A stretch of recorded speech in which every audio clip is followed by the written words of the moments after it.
கர்த்தருக்கு நெருக்கமானவனாய் இருந்தால் கர்த்தர் என்ன செய்கிறாரா?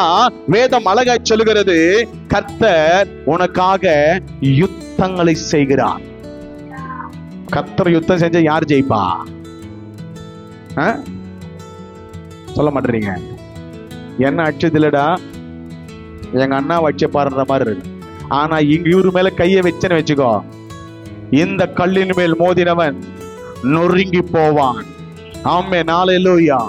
கர்த்தர் அவர் கல்லாய் இருக்கிறார், அவர் பர்வதமாய் இருக்கிறார், அவர் நீதியின் சூரியனா இருக்கிறார். அவருக்கு விரோதமாய் நிற்கக்கூடியவன் யார்? இந்த உலகத்தில் இருக்கிறவனை காட்டிலும் எனக்குள் இருக்கிற பெரிய வேதத்துல வாசிக்கிறோம். எனக்கு கேட்கிற தேவச்சனமே, இந்த நாள்ல உங்களை பார்த்து சொல்றேன், ஆண்டவர் உனக்காய் யுத்தம் பண்ணினால் யாரு உனக்கு விரோதமாய் நிற்கக்கூடியவன்? கர்த்தர் என் பட்சத்தில் இருக்கையில எனக்கு விரோதி யார்? காமன்ற கமட்ட கரங்களை மேல உயர்த்தி, எனக்கு விரோதமா யாரும் நிக்க முடியாது. எந்த பிசாசோ, பில்லி சூனியமோ, அந்தகார வல்லமையோ, மனுஷனோ என்னை எதிர்த்து நிக்க முடியாது. எனக்குள் இருக்கிறவர் பெரிய